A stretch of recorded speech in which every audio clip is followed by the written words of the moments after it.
جب آیت اتری وانذر عشیرتک الاقربین کہ سب سے پہلے دعوت اپنے قریبی رشتہ داروں کو دیں، دعوت، اس سے ایک فلسفہ ڈیولپ ہوتا ہے دین کا کہ دعوت، تبلیغ، تربیت، اس کی ابتدا فیملی سے ہونی چاہیے۔ ہمارے ہاں ابتدا ریموٹ جگہ سے ہوتی ہے اور فیملی کا وقت زندگی میں مبلغ اور عالم صاحب کی زندگی میں نہیں آتا، وہ چراغ تلے اندھیرا رہتا ہے۔ حکم ہوا کہ ابتدا دعوت کی اپنی فیملی سے کریں، تو حضور علیہ السلام نے کل قریش کو کوہ صفا پہ جمع کیا۔ یہ بھی مشہور واقعہ آپ نے پڑھا بھی ہے، سنا بھی ہے۔ میں اس میں سے صرف ایک نقطہ ریلیونٹ جو آج سے ہے وہ لے رہا ہوں۔ تو جب سارے قریش اور خاندان کو جمع کیا دعوت اسلام کی اور توحید کی دینے کے لیے، تو 3-4 سال عمر تھی سیدہ فاطمہ کی، اس کو اٹھا کر حضور علیہ السلام اس پہلے اجتماع میں کوہ صفا پر لے کر گئے تھے۔ اس کو اٹھایا ہوا تھا ان کو ساتھ، حالانکہ خطاب کرنے جا رہے ہیں، دعوت دینے جا رہے ہیں، اور دعوت دے رہے ہیں مخالفین کو، قریش کو، دشمنوں کو۔ خدا جانے ان کا رد عمل کیا ہو، اور پہاڑ پر کھڑے ہو کے دعوت دینی ہے، مجمع عام ہے، 3-4 سال کی بیٹی کو تو لے جانے کی ضرورت نہیں ہے۔ اور گھر میں سیدہ خدیجہ الکبریٰ موجود ہیں، اس وقت وہ حیات تھی، گھر چھوڑ جاتے، مگر نہیں، چونکہ ابھی اس عمر میں آ گئی تھی کہ سنتی تھی، سمجھتی تھی، کم از کم ویژول امپیکٹ ہوتا ہے، ویژول امپیکٹ ہوتا ہے، پرسنالٹی ہے، اس کے اوپر سائیکولوجیکل ایک اثر جاتا ہے، اس کو بھی مس نہیں کیا، تاکہ اس عمر میں نقش جو ہو جاتی ہے بات وہ ساری زندگی نہیں بھولتی۔ تو اس اجتماع میں بھی دعوت کے موقع پر اٹھا کے ساتھ لے گئے، اور جب آپ ایک ایک کا نام لے کے بتا رہے تھے کہ اپنے آپ کو سنوار لو، اپنے آپ کو سنوار لو، تو سب کو متوجہ کرنے کے لیے اس ایڈریس میں پھر سیدہ فاطمہ کا بھی نام لیا۔ بنیادی جو نقطہ اس میں سے وہ یہ ہوا کہ اس عمر سے انگلی پکڑ کے بچوں کو تربیت کے لیے ساتھ لے کے چل پڑنا چاہیے،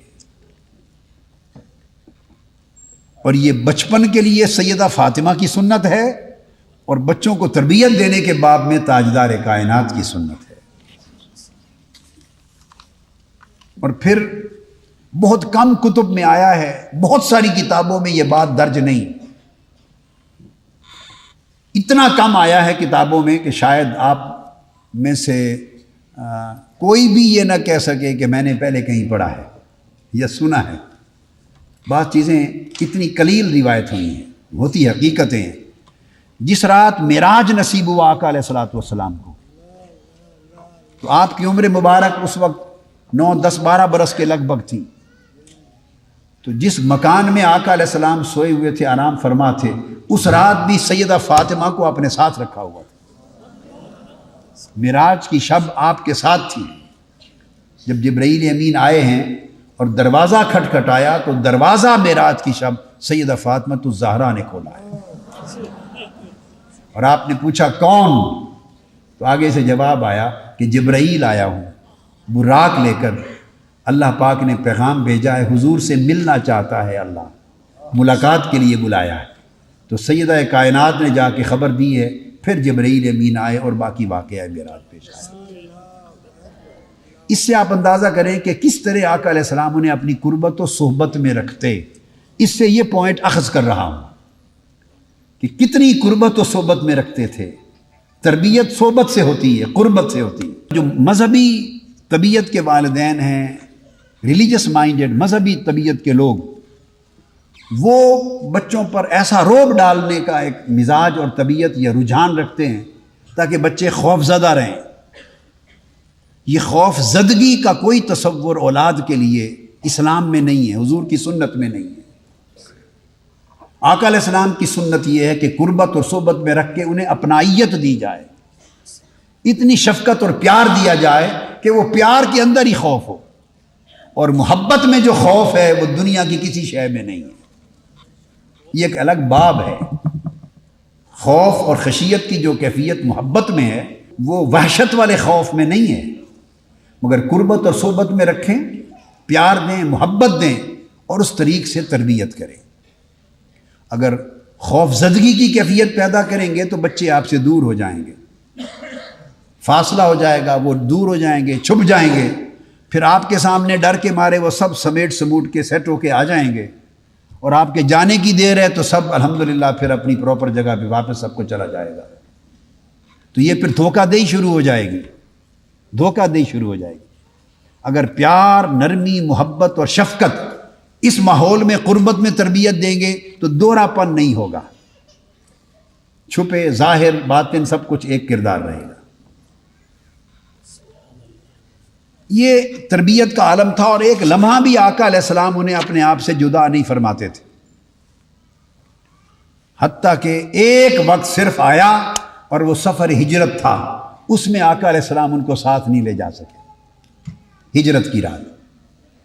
مگر وہاں پہنچ کر آپ نے زید بن حارثہ کو بھیجا اور حضرت ابو رافع کو بھیجا، اور سیدنا مولا علی المرتضیٰ آلریڈی یہاں تھے، اونٹ بھیجے، اور مولا علی المرتضیٰ کی قیادت میں ایک قافلہ تھا، اس میں 4 فواتم روانہ ہوئیں، 4 فاطمائیں اس قافلے میں چلی، فواتم کہتے ہیں اس کو، 4 فاطمائیں، سیدہ فاطمۃ الزہرا، اور دوسری کون؟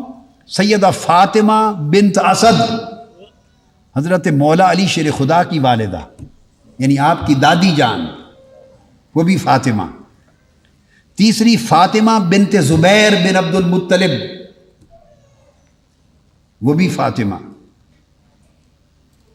اور چوتھی فاطمہ بنت حمزہ بن عبد المطلب، ایک ہی خاندان کی 4 فاطمہ۔ پھر حضرت ام کلثوم آپ کی ہمشیرہ، اور رقیہ آپ کی ہمشیرہ، اور حضرت عائشہ صدیقہ رضی اللہ تعالیٰ عنہ، اور حضرت ام ایمن اور ان کے بیٹے، اور سیدنا ابوبکر صدیق کی بہو ام رومان، اور حضرت عائشہ صدیقہ کی بہن حضرت اسماء اور حضرت اسامہ۔ یہ قافلہ تھا جو مولا علی المرتضیٰ کی قیادت میں پھر بعد میں حضور کے پیچھے گیا، اور آقا علیہ السلام اس وقت تک قباء سے شہر مدینہ میں نہیں گئے جب تک فاطمہ نہیں پہنچ گئی۔ سیدہ کا سارا قافلہ پہنچا، آپ 17 دن وہاں مقیم رہے۔ جب قافلہ پہنچا ان کو ریسیو کر کے تو ملا کے پھر 2 میل کا فاصلہ تھا قباء کی بستی اور مدینہ کی بستی میں، پھر آپ مدینہ تشریف لے گئے۔ اس کے بعد پھر واقعات آئے ہیں، ہر غزوہ میں آپ ساتھ جاتی۔ اب یہ دوسرا اینگل ہے، جہاد کی پوری زندگی میں ساتھ شریک رہی، ہر غزوہ میں ساتھ ہوتی، غزوہ بدر میں ساتھ تھی۔ واپسی ہوئی تو اس دوران سیدنا عثمان غنی رضی اللہ تعالیٰ عنہ کی زوجہ محترمہ اور حضور علیہ السلام کی شہزادی حضرت رقیہ سیدہ فاطمۃ الزہرا رضی اللہ تعالیٰ عنہ کی بڑی ہمشیرہ، ان کا وصال ہو گیا تھا اور تدفین ہو گئی تھی۔ جب پلٹی سیدھی ان کی قبر پہ گئیں اور رونے لگ گئیں، اور طبقات ابن سعد میں آیا ہے کہ آقا علیہ السلام اپنا کپڑا لے کر سیدہ فاطمہ کے آنسو پوچھ رہے تھے۔ یہ عمر اور یہ محبت، اپنے کپڑے سے ان کے آنسو پوچھتے۔